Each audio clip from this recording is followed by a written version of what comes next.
Әңгіменің 4-ші бөлімі. Бұл сөздер бұрыннан Ғайшадан шет жағалап көрініп жүрген сөлекет мінездің анық бетін ашты. Ғаббасты Ғайшадан алыстатып суытқандай болды.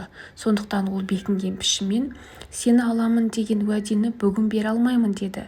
Бұл сөзді естіген жерде Ғайша алданып қор болған, жаңа естіген таза елдей болып Ғаббастан құшағын алып жүрегі үзілгендей өксіп-өксіп жылап жіберді.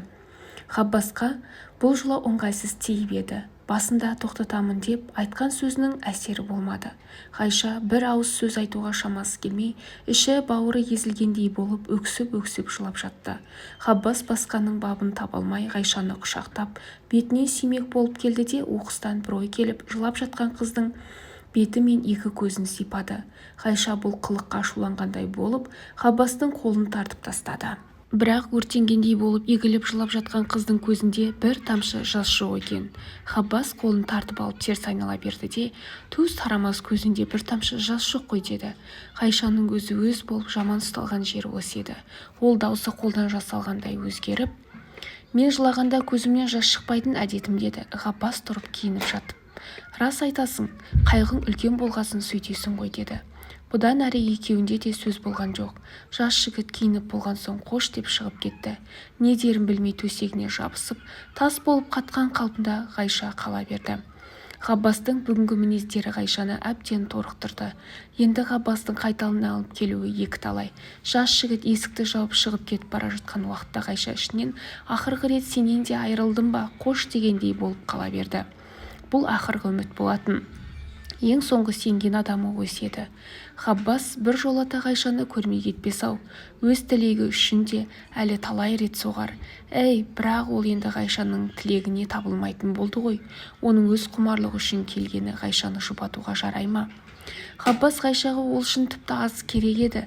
Барлық жүрістің мақсаты ол болатын болса, талай Ғаббас табылуы қиын емес. Ғаббастың бүгінгі кетуі Ғайшаның зор үмітін жоқ қылды ғой. Шынымен-ақ барлық қызық күткен өмір осындай дал болып, қаңғып қалумен өткені ме? Өмір бойы кімге кездессе де ылғи тарқап кеткен базардың соңына ілінумен өткені ме? Өмір базарында Ғайшаның сыбағасы ылғи ақырғы перденің, қайғылы халдің ойыншысы болып өтуме? Тіршіліктен барлық аларым осы ма? Осы мазақ, осы қорлыққа үнемі көніп еленіп өткенім бе? Бүйткенше, қор болғанша бұл тіршілік жоғақ болсын. Ғайша ұшып барып жылдам киініп өңі қашып, жақын жердегі аптекке келіп, бұрын бір таныс дәрігерден алып қойған рецептпен бір кішкене сауытқа құйған апиын сатып алып үйіне қайтты. Жолшыбай Ғайша губерниялық қаланың көшесіне, барлық тіршілік иелеріне көзімен, көңілімен қоштасып келді. Қазіргі халде тіршілік шынымен-ақ керексіз сияқтанып еді. Үйге келген соң әлі күнге қараңғы болып тұрған бөлмесіне шам жағып бір-екі хат жазды.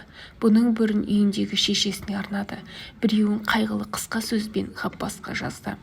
Көңілі бұл уақытта өлімді оңай көргендей, тіршіліктен қазір-ақ қош деген сөз бір-ақ сөзбен жылытып жүре бергендей болып еді.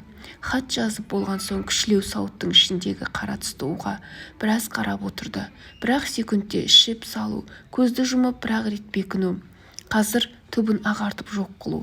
Содан арғысы Ғайша өлемін деп тіленбей-ақ қояды.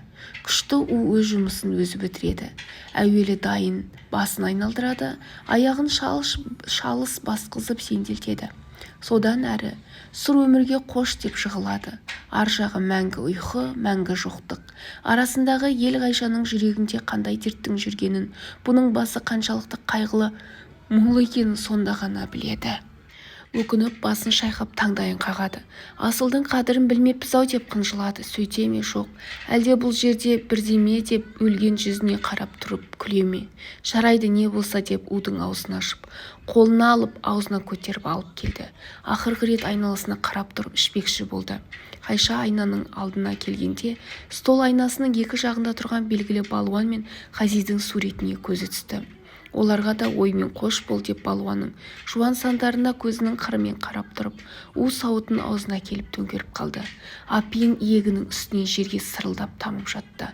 Ғайша сауыттың түбі ағарғанша төңкеріп тұрып, бар у біткен жерде сауытты жерге бір-ақ сындырып тастап, өзін-өзі өлім жазасынан қайтадан азат қылып күрсініп, тыныштық алып отыра кетті. Менің күнәма осы жаза да жетер. Тәуір-ақ өзімді аямадым-ау. Тіпті шын өлу керек болса өле алады екем. Жарайды, әзірше бара тұр Ғайша.